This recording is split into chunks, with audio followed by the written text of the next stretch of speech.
वह बोलते हैं, अरे ये तो वही दंपत्ति है जिसके बारे में हमारे बुद्धिमान बंदर ने बताया था। बोलते, अरे आप आ गए, हम कब से आपकी राह देख रहे थे, आप हमें इस रेडियो की से आज़ाद करिए ना। तब आदमी बोलता है, अरे मैं कैसे आज़ाद करूँ उनको, मैं तो वैसे ही फंसा पड़ा हूँ, देखो मेरी बीवी के साथ क्या किया उसने।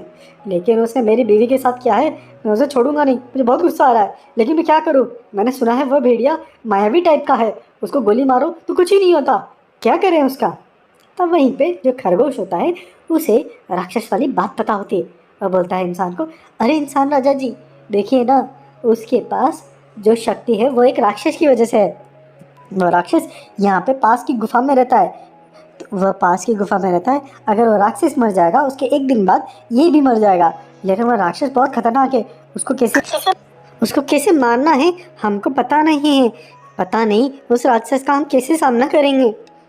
तभी वहाँ पे जो चूहा होता है वह बोलता है, अरे मुझे पता है उसको कैसे मारा जा सकता है, उसकी सर पे जो सींग है ना, अगर हम उसके सर से सींग को तोड़ के नीचे गिरा के तोड़ देंगे तो वह मर जाएगा, उसके जीवन उन सींगों में ही है।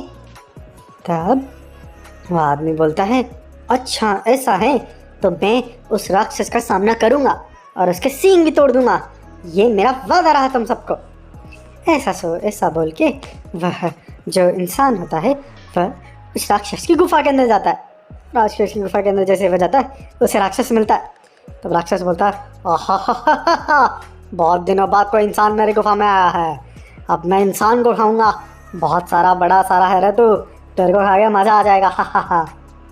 तब वह इंसान बोलता है, अरे ओए बेवकूफ़, तू जानता है मैं इंसान तो हूँ लेकिन मैं जहरीला इंसान हूँ, मेरे अंदर बहुत सारा जहर है, मुझे खाओगे तो तुम परलोक ही सुधर जाओगे। हा। लेकिन तुम मुझे एक तरह से खा सकते हो, मेरे अंदर जो जहर है वो मेरे इस हाथ में इस जगह पे है, यहाँ पे तुम अपना सींग डालोगे तो वह जहर निकल जाएगा, जैसे ही जहर निकल जाएगा तो तुम मुझे खा सकते हो। तब वो राक्षस सोचता है, और ये क्या बात है, इसने तो अपने खुद को मारने की बात बता दी मुझे, ऐसा तो हो नहीं सकता, इंसान इतना बेवकूफ़ तो नहीं हो सकता, कुछ ना कुछ राज है। तो वो बोलता है, और तू मुझे बेवकूफ़ समझता है क्या, कुछ ना कुछ चालाकी तू कर रहा है। तब इंसान बोलता है, अरे मैं यार कोई चालाकी नहीं कर रहा, एक्चुअली मेरे को अंदर जहर फैल गया है और जहर केवल दूसरों को ही नहीं मुझे खुद को भी मारे जा रहा है अंदर से, इसलिए मुझे किसी ने बताया था कि जंगल में किसी गुफा में एक राक्षस रहता है, उसका जो सींग है वो बहुत ही इम्पोर्टेंट है, वो ही सींग है, अगर वो मुझे यहाँ पे चुभाएगा तो वो जहर मेरे मुंह से निकल जाएगा, ये इसलिए मैं तुम्हारे पास आया हूँ, प्लीज़ क्या तुम मेरे लिए कर दोगे, अगर तुम मेरे लिए कर दोगे ना मैं तुमके लिए डेली कोई ना कोई इंसान ला के दूंगा, मेरी बात मानो, बड़ा मजा करोगे तुम। तब राक्षस सोचता है, अरे ये तो मेरे लिए बहुत अच्छा हो जाएगा, अगर ये डेली डेली मेरे लिए इंसान लाता रहेगा तो मेरे तो बहुत ही मज़े हो जाएंगे। हा। तो वो बोलता है, अच्छा ऐसा है, कोई बात नहीं, मैं ऐसा ही करता हूँ, चल कहाँ तक लगी है तेरे को, मैं सींग लगाता हूँ अपना। जैसे वो अपना सिर नीचे करता है उसको सींग लगाने लगता है, तो वह इंसान तो उसके सींग को पकड़ के उनको तोड़ देता है, जैसे ही तोड़ता है और नीचे गिरा देता है, नीचे गिरा के उसके सींग टूट जाते हैं। तब राक्षस बोलता है, अरे ये क्या किया तुमने, मेरे सींग को तोड़ दिया, अरे ये तो बहुत गलत हुआ, मेरी जान तो इन सींगों में थी, मैं क्या करूं, अरे मैं जल रहा हूँ। और उसके बाद वह राक्षस जल के राख में कन्वर्ट हो जाता है। उसके मरने के बाद जो शक्ति भेड़िए को मिली होती है वो भी गायब हो जाती है, लेकिन भेड़िए को पता नहीं होता ये चीज़। तब वह इंसान वापस से जंगल में जाता है और वो बोलता है, उस राक्षस को मैंने मार दिया, अब अगले दिन उस भेड़िए का अंत है और भेड़िया भी मर जाएगा।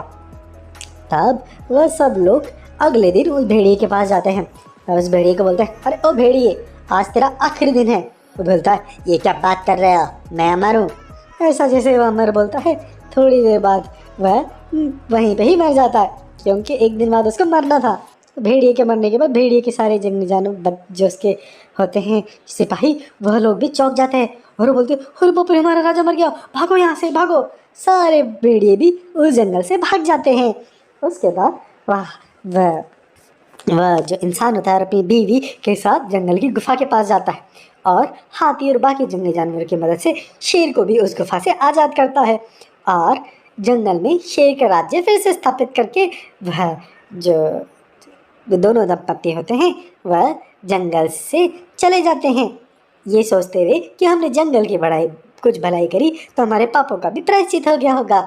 इस तरह से इस कहानी का होता है अंत। आइए, इस कहानी से हमने क्या सीखा? इस कहानी से हमने यह सीखा कि बुद्धिमान और किसी भी चतुराई से किसी भी परेशानी को सुलझाया जा सकता है। जिस तरह से इस इंसान ने अपने साहस और बुद्धिमान से राक्षस को भी मारा और जंगल को भेड़ी के आतंक से आजाद किया। हैप्पी और मनोहर कहानियाँ आपके लिए लाते रहेंगे, इसलिए हमारे चाइल्ड वर्ल्ड चैनल को सब्सक्राइब करें और लोगों के साथ शेयर करें। हैप्पी।